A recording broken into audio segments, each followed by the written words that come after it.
எல்லாருக்கும் வணக்கம். ரொம்ப சந்தோஷமா இருக்கு. அகைன் என்னுடைய படத்து மூலமாக எல்லாரும் சந்திக்கிறதுல வாங்க நிக்கில் முருகன் சார். எல்லாரும் உங்களை பத்தியே சொல்றாங்க. ஹீரோயின் வேற சொன்னாங்க, இங்க நான் தான் நீங்க தான் சொன்னீங்க. ஆனா இன்னைக்கு இவருடைய சிரிப்பு பார்க்க சந்தோஷமா இருக்கு. நேத்து சிங்கத்தை சதிச்சிட்டீங்களாப்பா. நேத்து ஃபுல்லா பாட்டு பாடுந்தாரு. நான் என் வீட்டு கண்ணு குட்டி என்னோட இன்னைக்குதான் விபூதி எல்லாம் வச்சுக்கிட்டு சாந்தமா ஓம் நம சிவாய எல்லாம் நல்லா இருக்குன்னு வந்திருக்காரு. சந்தோஷம். நேத்து ஃபுல்லா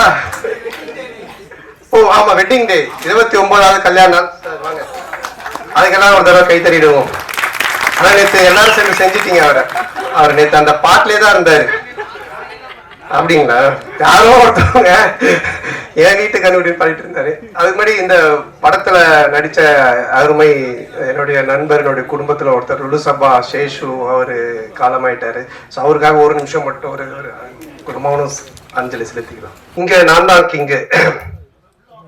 இந்த படத்துடைய டைட்டில் வச்சு பாத்தீங்கன்னா ஒரு என்ன சொல்றது, படையப்பா படத்துல ஒரு டைலாக் வரும். மாப்பிள்ள அவர் தான், ஆனா அவர் போட்டிருக்க வேட்டி சட்டை எந்த அப்படின்னுவாங்க. அந்த மாதிரி இங்க நான் தான் கிங்கு, படத்தோட ஹீரோ நான் தான், ஆனா டைட்டில் அவருக்கு தான் கரெக்டா இருக்கும். ஏன்னா மதுரை அன்பின் இங்க நான் தான் கிங்குன்றதுதான் கரெக்டா இருக்கும். ஏன்னா அவ்வளோ பவர்ஃபுல்லான ஒரு ப்ரொடக்ஷன் கம்பெனி அவங்க, கோபுரம் பிலிம்ஸ். தமிழ்நாட்டுடைய சின்ன கோபுரம், அன்பு சாரு அல்லல்ல குறையாத அக்ஷய பாத்திரம், திறமை இருந்தா எவ்வளவு நாளும் அள்ளிக்கலாம். ஸோ அப்படிப்பட்ட ஒரு மனிதர் அவரு. அவருக்கு இருக்க கெப்பாசிட்டிக்கு அண்டர்டேக்கரையே கூப்பிட்டு வந்து அண்டர்வேர் போட்டு ஒரு கமர்ஷியல் படம்லாம் எடுக்கலாம். அவ்வளோ பவர் இருக்கு, கெப்பாசிட்டி இருக்கு. அவர் கூப்பிட்டா வருவாங்க. ஏன்னா நான் அவருடைய ப்ரொடக்ஷன் கம்பெனி, அவருடைய கம்பெனி கோபுரம் பிலிம்ஸ்ல பார்த்துருக்கேன். அங்க வந்து வராத ஹீரோவே இல்லை, உட்காராத ப்ரொடியூசர் இல்லை, உட்காராத டைரக்டர்ஸ் இல்லை. தமிழ் சினிமா எல்லாருமே அங்க போய் அதை டச் பண்ணிட்டு தான் வருவாங்க. கோபுர தரிசனம் கோடி புண்ணியன்ற மாதிரி. ஸோ அங்க அந்த கம்பெனில இருந்து என்ன வச்சு படம் பண்ணதுக்கு முதல்ல அவருக்கு என்னுடைய மனமார்ந்த நன்றி நான் தெரிவிச்சுக்கிறேன். ஆக்சுவலா நான் வந்து காசு கேட்டுதான் போனேன் அவர்கிட்ட, அன்பு சார்கிட்ட. சார் எனக்கு கொஞ்சம் காசு வேணும் அப்படின்னு சொல்லி கேட்டு போனேன். சபாபதிக்கு அப்புறம் நாங்க பழக ஆரம்பிச்சோம். சபாபதிக்கு முன்னாடி டிஸ்கோத் படத்துல இருந்து எங்களோட பழக்கம். ஆனா அதிகமா பேச மாட்டோம். அதுக்கப்புறமா சபாபதி பினான்ஸ் பண்ணாரு. அப்புறமா ரொம்ப க்ளோஸ் ஆனோம், போன்ல ஜாலியா பேசிட்டு இருப்போம். அதுக்கப்புறமா நான் காசு கேட்டு போனேன். எனக்கு ரொம்ப பிடிச்சிருச்சு அவருக்கு. என்ன சந்தானம் என்ன விஷயம் கேட்டாரு. இல்ல சார் இடம் வாங்க போறேன், வீடு கட்ட அப்படின்னு. அப்ப சொன்னாரு, எப்பவுமே வந்து கடன் வாங்கி மட்டும் வீடு வாங்குறதோ இடம் வாங்குறதோ வாங்காதீங்க. அது மாதிரி நிறைய பேர் லோன் பண்றாங்க. அதனால இந்த காசு நீங்க அட்வான்ஸா வச்சுக்கோங்க, இன்னும் இடம் வாங்க என்ன வேணுமோ சொல்லுங்க, நான் ஹெல்ப் பண்றேன், நம்ம படமா பண்ணுவோம் அப்படின்னு என் மேல ஒரு நல்ல அபிப்பிராயத்துலதான் இந்த விஷயத்த பண்ணாரு. ஏன்னா அவரு ரொம்ப சீரியஸா, ரொம்ப டஃபா, ரொம்ப வேற மாதிரி எல்லாம் வெளியே பேசுவாங்கல்ல பார்ப்பாங்க. பட் நெருங்கி பழகிட்டா எவ்வளவு ஜாலியான ஆளு, எவ்வளவு அன்பானவர்ன்றத நான் சொல்லி ஆகணுன்றதுக்காக இதை சொல்றேன். அது மட்டும் இல்ல, போன்ல பேசினாலே ஜாலியா தான் பேசுவாரு. நான் அடிக்கடி ஈஷாக்கு தான் போவேன், சிவராத்திரி அது இதுன்னு போவேன். போன் பண்ணாலும் கேட்பேன், சந்தானம் எங்க இருக்க அப்படின்னு. சார் ஈஷால இருக்கேன் சார். வரும்போது எனக்கு வாங்கிட்டு வா அப்படின்னு. என்ன சார் ருத்ராட்சமா விபூதியானவன் அதெல்லாம் யாருக்கு வேணும், அமௌண்ட் என்ன வாங்கிட்டு வா அப்படின்னு. சார் ஆன்மீகத்துல போய் நம்பி சார் அமௌண்ட் வாங்கிட்டு. இந்த மாதிரி ஏதாச்சும் ஒண்ணு கிண்டலா பேசிட்டே தான் இருப்போம் போன் பண்ணா. அப்போ அவரு இது மாதிரி கதை கேட்க ஆரம்பிச்சாரு.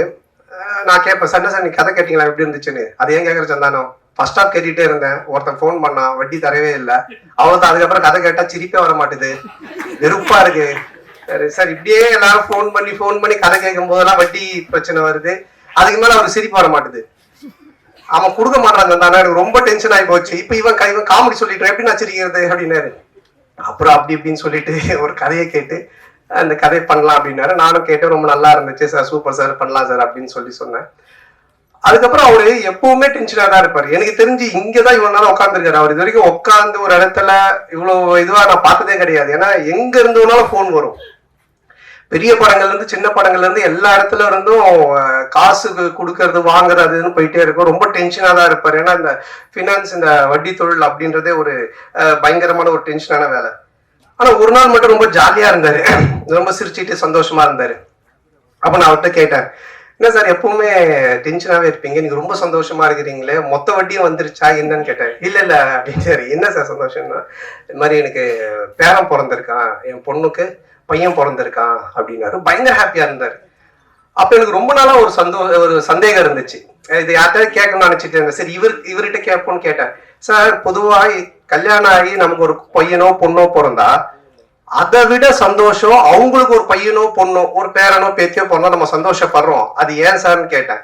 அப்போ ஒரு ஆன்சர் ஒண்ணு சொன்னாரு, சந்தானம் எப்பவுமே அசலை விட வட்டியில தான் கிக் அதிகம் அப்படின்னு.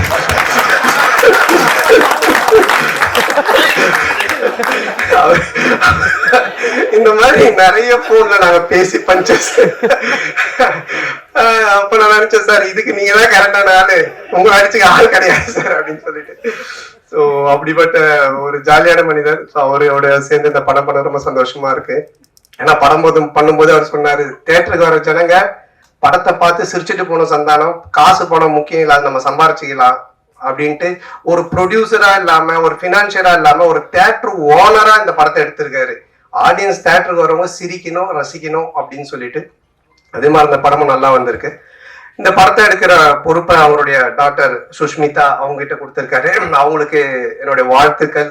இந்த ஃபர்ஸ்ட் படம் அதுவும் என்னுடைய படத்து மூலமா அவங்க ப்ரொடியூசரா வர்றது எனக்கு ரொம்ப பெருமையா இருக்கு. பொதுவா நிறைய பொண்ணுங்க பாத்தீங்கன்னா ஆன்லைன்ல கண்டதையும் ஆர்டர் பண்ணி அப்பா காசை கரியாகிற பொண்ணுங்க இருப்பாங்க. ஆனா சில பொண்ணுங்க அப்பா கொடுக்குற காசை சேர்த்து வச்சு பிரயோஜனமா ஒண்ணு பண்ணுவாங்க. அதுல செகண்ட் கேட்டகரி தான் நம்ம ப்ரொடியூசர் சுஷ்மிதா. ரொம்ப பொறுப்பா எங்க செலவு பண்ணணும், எப்படி பண்ணணும், இதை எப்படி ப்ரொமோட் பண்ணணும், இந்த படத்தை எடுத்துட்டு போய் எப்படி சேர்க்கணும் அப்படின்றதுல ரொம்ப கவனமா ரொம்ப டெடிகேஷனா பண்றாங்க. ஸோ அவங்க ஒரு மிகப்பெரிய ப்ரொடியூசர் லிஸ்ட்ல கண்டிப்பா நிற்பாங்க. ஸோ அவங்களுக்கு என்னுடைய நன்றி. அண்ட் தென் இந்த படத்தினுடைய மியூசிக் டைரக்டர் இமான் சார், அவரு என்ன மாதிரி தான் ஒரு ஆன்மீகவாதின்றதை விட ஒரு கடவுள் பக்தி உடையவர். எல்லாமே ஆண்டவர் ஆண்டவர் தான் சொல்லிட்டு இருப்பாரு. எப்படி ஒரு சாப்பாட்டுக்கு சால்ட் முக்கியமோ அது மாதிரி ஒரு படத்துக்கு சாங் ரொம்ப முக்கியம். அந்த சாங் ஹிட்னாலே அது ஒரு 60% ஹிட்டான ஃபிலிம் அப்படின்ற ஒரு லிஸ்ட்ல போய் ஏறிடும். அதுலயும் அந்த ஆல்பமே ஹிட்னா ஒரு 80% அந்த படம் ஹிட் அப்படின்ற மாதிரி தான். ஸோ அது மாதிரி இமான் சார் ரொம்ப அற்புதமான சாங்ஸ் போட்டு கொடுத்துருக்காரு. நான் மெலோடி ஒன்று இருக்கு அப்படின்னு சொன்னார் அன்பு சார் என்கிட்ட. அப்போ நான் கேட்டேன் சார் அதை நான் எப்படி சார் பண்றது, அதில் எனக்கு வரவே வராது சார், ஏதோ ஆர்டர் தாருன்னா கூட பரவாயில்ல சார்னு. அப்புறம் இல்லை நீங்க நல்லா வரும்னு இமான் சாரும் சொன்னாங்கன்னு. இது வரைக்கும் நான் ஹீரோவா பண்ண படங்கள்ல இருந்து வேற ஒரு டைமென்ஷன் எனக்கு கொண்டுட்டு போன பெருமை இமான் சாருக்கு தான் சேரும். ஸோ அவர் கொடுத்த அந்த ஒரு மியூசிக்கோடைய ஒரு ஸ்ட்ரென்த்து தான் இது என்ன ஒரு மாதிரி பண்ண வச்சுது. அதை ரொம்ப பியூட்டிஃபுல்லா கல்யாண் மாஸ்டர் எடுத்தாங்க. மற்ற 2 சாங்கும் பாபா பாஸ்கர் சார் எடுத்தாங்க. ஸோ அவங்களுக்கு இந்த நேரத்தினுடைய நன்றியை தெரிவிச்சுக்கிறேன். அதுக்கப்புறம் இந்த படத்தினுடைய ரைட்டர், நம்ம காஸ்டியூம் பார்த்தாலே உங்களுக்கு தெரியும், இது கச்சேரி கிடைக்காத கசல் சிங்கர் மாதிரி. அதாவது அவர் ரைட்டர் தெரியணுன்றதுக்காக இதை எடுத்து தச்சு போட்டுட்டு அவர் பேசிட்டே இருக்கும்போது அன்பு சார் சொன்னார், ரொம்ப லென்த்தா போகுது, ஜிப்பா பிடிச்சி இழியன் சந்தானம் அப்படின்னாரு. இல்ல சார் முடிச்சிட்ட, இல்ல இவர் பேசுற காமெடி மாதிரி படம் இருக்குன்னு நினைச்சிட போறாங்கன்னாரு. இல்ல ஆடியன்ஸ் தெரிய இருப்பாங்க. சோ அவரு எப்படி இந்த அவெஞ்சர்ஸ் படத்துல தார் சுத்தியோடவே சுத்துவார், அது மாதிரி ஒரு பெட்டியோடய தான் சுத்துவார். ஆனா நீங்க அந்த பெட்டி மிஸ்ஸிங் எங்க சார், இங்க வண்டியில இருக்கா? ஓகே. அதுல இருந்துதான் அந்த ஸ்கிரிப்ட் பஞ்சஸ் எல்லாத்தையும் எடுப்பாரு. நல்ல ரைட்டர். என்னன்னா அவர் பார்க்காத தமிழ் சினிமாக்களே கிடையாது, அவ்வளவு படங்களை பார்த்திருக்காரு. ரொம்ப நல்ல ஒரு கதையை, அற்புதமான கதையை இதுல கொடுத்திருக்காரு. அதுக்கு director Anand, India Pakistan director. அநேகமா அடுத்தது உக்ரைன் ரஷ்யான்னு எடுப்பாருன்னு நினைக்கிறேன். அதுக்குள்ள நாங்க ஒரு ஃபேமிலி சப்ஜெக்ட் ஒன்று பண்ணுங்க சொல்லி கூப்பிட்டு வந்திருக்கோம். ரொம்ப நல்லா டைரக்ட் பண்ணியிருக்காரு. இந்தியா பாகிஸ்தான்ல ஒரு ஃபேமிலி, ஒரு எமோஷன்ஸ், அதுல காமெடி இருக்கும். அதே மாதிரி இதுலயும் எனக்கு ஒரு எமோஷனும் வச்சிருக்காரு, ஒரு ஃபேமிலி டிராமாவும் அழகா செட் பண்ணியிருக்காரு. அப்புறம் டிஓபியோட பிரதர் ஓம், அண்ணனும் தம்பியும் சேர்ந்து அவ்வளோ அற்புதமா சினிமா போட்டோகிராஃபி பண்ணியிருக்காங்க. ஸோ அவருக்கு என்னுடைய வாழ்த்துக்கள். அதுக்கப்புறம் ஆல் டெக்னீஷியன்ஸ், இது நடிச்ச இதுல பண்ண டான்ஸ் மாஸ்டர், ஃபைட் மாஸ்டர், எல்லா technicians, writers, lyric writers, editor எல்லாருக்குமே சேர்த்து மொத்தமா என்னுடைய நன்றியை தெரிவிச்சுக்கிறேன். ஏன்னா ஆல்ரெடி ரொம்ப லென்த்தா போயிட்டு இருக்கு. அதுக்கப்புறம் இந்த படத்தினுடைய கேரக்டர் பண்ணியிருக்க தம்பி ராமையா சார். தம்பி ராமையா சார் மாதிரி ஒரு இன்டெலிஜென்ட்டான காமெடின்னு நீங்க பார்க்கவே முடியாது. நான் ஒரு குறிப்பிட்ட சில காமெடியன்ஸ் மட்டும் தான் சொல்லுவேன். ரொம்ப புக்ஸ் படிப்பாங்க, ரொம்ப இன்டெலிஜென்ட்டா இருப்பாங்க, அவங்களுக்கு எல்லாமே தெரியும். ஆனா படத்துல கோமாளித்தனமா ஒண்ணு பண்ணுவாங்க. ஸோ அந்த மாதிரி தம்பி ராமையா சார் வெரி இன்டெலிஜென்ட். அவர் நிறைய படிச்சிருக்காரு, நிறைய விஷயங்கள் தெரியும். அவரோட சேர்ந்து பேசும்போது அந்த ஷேர் பண்ணும்போது எனக்கு ஆச்சரியமா இருக்கு, என்னன்னா இவ்வளவு பேசுறீங்க, இதெல்லாம் தெரியுதுன்னு அப்படின்னும் போது சொல்லுவாரு. ஸோ இந்த படத்துல எனக்கு ஒரு மாமனார் கொடுமை, மாமியார் கொடுமை பார்த்திருப்பீங்க, அது மாதிரி ஒரு மாமனார் கொடுமையில மாட்டிக்கிற ஒரு மாப்பிள்ளை கேரக்டர் நானு. ஹரிச்சந்திரனுக்கு ஹார்ட் அட்டாக் வர அளவுக்கு போய் சொல்லுவார் இந்த படத்துல. ஸோ அந்த மாதிரி ஒரு கேரக்டர் டிசைன் பண்ணி அவர் கொடுத்திருக்காங்க. அது ரொம்ப அழகாவும் பண்ணியிருக்காரு. ஸோ இந்த படத்துல ஒரு என்ன சொல்றது ஒரு ஒரு பயங்கரமான காமெடியை தூக்கி டிராவல் பண்ணியிருக்காரு. இனிமே இப்படிதானுக்கு அப்புறம் எனக்கே ஒரு ஒரு இது இருந்துச்சு, எனக்கும் தம்பி சாருக்கும் ஒரு நல்ல காம்போ இல்லையே, இனிமே இப்படிதான் மாதிரி ஒன்று ஒர்க் பண்ணணுன்ட்டு. அது ஆனந்த் இந்த படத்துல ரைட்டர் சேர்ந்து எனக்கு அழகா செட் பண்ணி கொடுத்தாங்க. அது நல்லா காமெடியும் ஒர்க் ஆயிருக்கு. ஸோ அவருக்கும் என்னுடைய நன்றியை தெரிவிச்சுக்கிறேன். அப்புறம் மச்சான் கேரக்டர் பாலான்னு ஒரு இரிட்டேட்டிங்கான மச்சான், வீட்டை விட்டு எப்படா அவன் போவான்ற மாதிரி ஒரு கேரக்டர். அதுக்கப்புறமா ஹீரோயின் நம்ம சேலத்து பொண்ணு, அவங்க ஃபர்ஸ்ட் ஸ்டார்டிங்ல எனக்கு தெரியாது, ஏதோ பாம்பேல இருந்தா கூட்டு வந்திருக்காங்க நினைச்சேன். நான் சரியா பேசலாம்னால இங்கிலீஷ்ல பேசிட்டு இருந்தேன். அப்புறம் தான் அவங்க சொன்னாங்க, சார் நான் சேலம் சார், நம்ம சேலத்து பொண்ணு சார்னாங்க. அவங்க ரொம்ப அற்புதமா நடிச்சிருக்காங்க. ஸோ மாமனார் மச்சான், அப்புறம் ஒரு ஒரு அழகான அதே டைம்ல ஒரு குட்டி குட்டியான விஷயங்கள் பண்ணக்கூடிய ஒரு மனைவி கேரக்டர். அதுக்கப்புறமா மேனேஜரா விவேக் பிரசன்னா பண்ணியிருக்காரு. ஸோ இவங்க எல்லாருமே அதுல இருக்காங்க. அதுக்கப்புறம் என்னோட படம்னாலே ஒரு ஃபேமிலி காம்போ பேக்குன்னுவாங்க. இந்த பர்கர் பீஸா எல்லாம் வாங்கினா கூல் ட்ரிங்க்ஸ் ஃப்ரெஞ்ச் ஃப்ரைஸ் இதெல்லாம் தருவாங்க ஃப்ரீயா. அந்த மாதிரி என்னுடைய படம் அப்படின்னு சொன்னாலே மாறன், சேசு, கூல் சுரேஷ், முனிஷ்காந்த் இப்படி எல்லாருமே இருப்பாங்க, ஆண்டனி, மனோபாலா எல்லாருமே. ஸோ அவங்க எல்லாருமே இதுல இருக்காங்க. அவங்களுக்கும் சரியான ஒரு கேரக்டர் எழுதி காமெடி பண்ணியிருக்காங்க. அப்புறம் கூல் சுரேஷ் யார் அவங்க தடுக்கிறது வளர்ச்சிய, அது யாருங்க நான் 2 பேரு, அவனை விட்டுருங்க, நீங்க தடுக்க பாருங்க, சொந்தமா கட்சியெல்லாம் ஆரம்பிச்சுட்டான். அவனை ஃப்ரீயா விட்டாலே அப்படியே இருப்பான், நீங்க தடுக்க தான் நான் ஒன்று பண்ணிட்டு இருப்பான். ஸோ அவன் என்னோட படங்கள் எல்லாத்துலயுமே இருப்பான், என்னோட நண்பன். ஸோ இதுலயும் நல்லா பண்ணியிருக்கான். அதுக்கப்புறமா கட்ட குஸ்தி டைரக்டர் செல்லா, அவருக்கும் இந்த நேரத்திலோடைய மனமார்ந்த நன்றி. ஒரு ஹிட் படம் கொடுத்துட்டு, காமெடி ஜானர் படம் கொடுத்துட்டு, இதுலயும் டிஸ்கஷன்ல உட்காந்து நிறைய காமெடி சீன்ஸுக்கெல்லாம் ஒர்க் அவுட் பண்ணி கொடுத்தாரு. ஸோ அவருக்கு என்னோட மனமார்ந்த நன்றி. அப்புறம் இந்த படத்துல ஒர்க் பண்ண அனில், மலையன் கோபி, செந்தில் சார் மற்றும் அந்த டீம், ப்ரொடக்ஷன் டீம் எல்லாருக்குமே என்னுடைய மனமார்ந்த நன்றி தெரிவிச்சுக்கிறேன். இப்பெல்லாம் நீங்க பாத்தீங்கன்னா, இப்போ இந்த படமே பாத்தீங்கன்னா 90s கிட்ஸை பேஸ் பண்ணி தான் எடுத்திருக்கோம். என்ன விஷயம் அப்படின்றத நீங்க பாத்தீங்கன்னா, உலகத்திலே 2 பிரச்சனை உள்ள ஆளுங்க தான் இருக்காங்க. ஒண்ணு, ஏன்டா கல்யாணம் பண்ணோம் அப்படின்னு வாழ்ற ஒரு குரூப், எப்படா எங்களுக்கு கல்யாணம் ஆகும் அப்படின்னு வாழ்ற ஒரு குரூப். இந்த 2 பேருடைய மனநிலைய பேஸா வச்சு இதுல காமெடி பண்ணி தான் இந்த படமே எடுத்திருக்கோம். ஸோ இன்னைக்கு ரொம்ப கன்ஃபியூஷன்ல தான் இருக்காங்க யங்ஸ்டர்ஸ் எல்லாருமே. அப்துல் கலாம் ஐயா சொன்னாங்க கனவு காணுங்க அப்படின்னு. ஆனா இன்னைக்கு இருக்க பசங்க ட்ரீமை பத்தி எங்க யோசிக்கிறாங்க? ட்ரீம் 11ல எந்த டீம் காசு கட்டினா காசு வருங்கிறத பத்தி தான் அதிகமா யோசிச்சுன்னு இருக்கானுங்க. ஸோ அதுக்கப்புறமா வாழ்க்கையோட ஸ்டேட்டஸை பத்தியே யோசிக்கிறதுல, வாட்ஸ்அப்ல என்ன ஸ்டேட்டஸ் போட்டா நம்ம கெத்தா இருக்கும் தான் யோசிச்சுட்டு இருக்காங்க. ஸோ இப்படிப்பட்ட ஒரு மனநிலையில இன்னைக்கு இருக்க ஒரு சிச்சுவேஷன்ல இருக்கிற ஒரு 90s கிட்ஸ் ஆகட்டும், இல்லை 2K கிட்ஸ் ஆகட்டும், இவங்களோட லைஃப் ஸ்டைல் எப்படி இருக்கும் அப்படின்ற ஒரு பேஸ் தான் இந்த படத்தினுடைய கதையே.